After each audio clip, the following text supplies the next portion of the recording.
गांव के बीच में एक आम का बाग था जिसका माली था सुंदर। लंबा हट्टा कट्टा, हाथ में लठ लिए पूरे बाग के चक्कर लगाता था। दिन रात वही पास में एक कुटिया बनाकर रहता था। एक दिन दोपहर को वो सो रहा था। इधर कपिल अपने दोस्तों के साथ मिलकर बाग से आम तोड़ने की तरकीब बना रहा था। तभी कपिल कहता है, दोस्तों, आज सुंदर जैसे ही सो जाए चुपचाप पीछे से बाग में घुसेंगे, वहाँ आम तोड़ेंगे। हम में से एक कुटिया के पास खड़ा रहकर पहरा देगा। सभी दोस्त उसकी बात मानकर ऐसा ही करते हैं। चुपचाप बाग में पहुंच जाते हैं। पीछे के पेड़ से आम तोड़ने लगते हैं। मुरारी सुंदर की कुटिया के पास खड़े हो रहकर पहरा दे रहा था।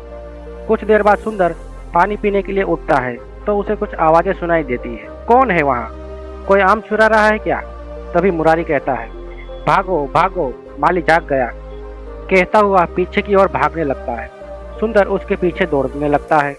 दौड़ते दौड़ते वो देखता है कि कुछ बच्चे पेड़ पर चढ़े हुए थे, कुछ नीचे खड़े आम बटोर रहे थे। मुरारी की आवाज़ सुनकर वे सब नीचे उतरकर भागने लगते हैं। सुंदर उनके पीछे भागता है। सभी बच्चे भाग जाते हैं, लेकिन कपिल को सुंदर पकड़ लेता है। तभी सुंदर कहता है, क्यों बेटा, बहुत होशियार बनते हो, कहाँ भागे जा रहे हो? चलो आज तुम्हारे घर चलते हैं, इन सब आमों का हिसाब चुकाने। तभी कपिल कहता है, काका, थोड़े से ही तो आम लिए हैं, बाग में तो कितना सारा आम है, छोड़ दो, घर पर बेकार में पिटाई हो जाएगी। सुंदर नहीं मानता है। वो तो आम के पैसे वसूल करना चाहता था। वो कपिल को लेकर सीधा कपिल के घर पहुंच जाता है।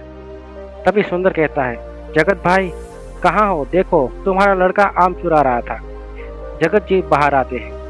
तभी कहते हैं, क्या कहा? यह नालायक फिर से आम चुराने पहुंच गया। इसकी पिटाई मैं करता हूँ, तभी ये सुधरेगा। ये कहकर जगत जी उसे मारने के लिए डंडा ढूंढने लगते हैं। तभी कपिल की माँ सुनीता बाहर आ जाती है और कहती है, अरे छोड़ दो, बच्चा है, गलती हो गई उससे। सुंदर, तेरा जितना नुकसान हुआ है मैं भर दूंगी, अब तो छोड़ मेरे बच्चे को। सुंदर गुस्सा होते हुए चला जाता है। तभी जगत जी कहते हैं, तुमने ही बिगाड़ रखा है इसे।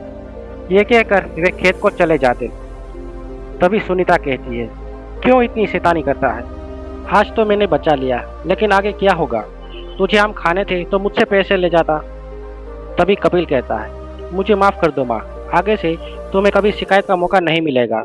लेकिन अगले दिन जब कपिल अपने दोस्तों से मिलता है तभी कहता है, यार उस सुंदर ने तो पापा से शिकायत कर दी, उसे सबक सिखाना पड़ेगा।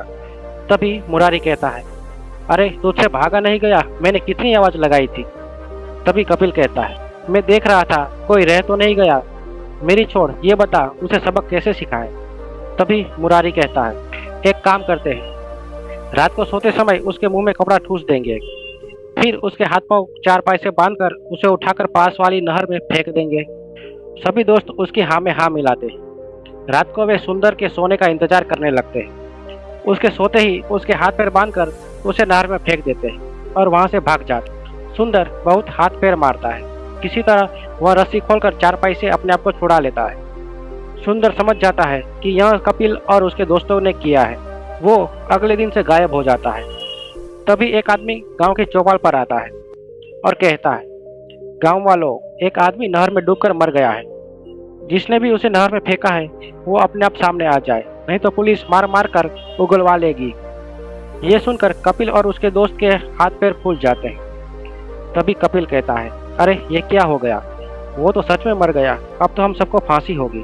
सभी दोस्त डरते डरते अपने घर पहुंचते हैं। कपिल अपनी माँ के पास पहुंचकर उसे सब सच बता देता है। तभी सुनीता कहती है, नालायक, ये तूने क्या किया? किसी को मारते हैं क्या? अब तो तुझे जेल जाना ही पड़ेगा। सुनीता शाम को जगत जी को सारी बातें बताती है। वे रात को ही कपिल और उसके दोस्त को इकट्ठा करते हैं और सबके माता पिता के साथ पुलिस चौकी की ओर चल देते हैं। पुलिस चौकी दूर थी, रात को जंगल के रास्ते जा रहे थे।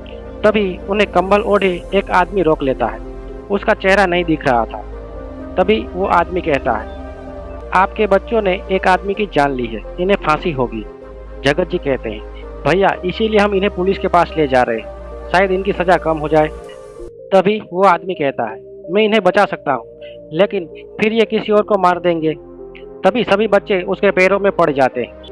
भैया हमें बचा लो, अब हम कुछ नहीं करेंगे, घर से बाहर भी नहीं निकलेंगे। तभी आदमी कहता है, नहीं, तुमने पहले भी वादा किया था जब आम चोरी किए थे।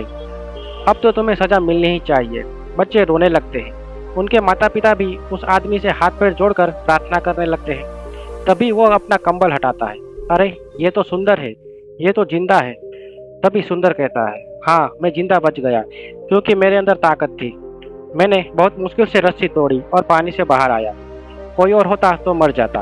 तभी कपिल कहता है, भैया हमें माफ़ कर दो, आगे से ऐसी गलती कभी नहीं करूँगा, हमें बचा लो। तभी जगत जी कहते हैं, लेकिन वो आदमी कौन था? तभी सुंदर कहता है, उसे मैंने ही भेजा था ताकि इन बच्चों की सच्चाई बाहर आ सके, इसीलिए मैं यहाँ तुम लोगों का इंतजार कर रहा था। अगर ये सारी बातें मैं पुलिस को बता दूँ तो सबको जेल हो जाएगी। तभी मुरारी कहता है, भैया बस एक बार माफ़ कर दो, हम वादा करते हैं अब हम ऐसा कभी नहीं करेंगे। हमारी ज़िंदगी तुम्हारे हाथों में। सुंदर सबको माफ़ कर देता है।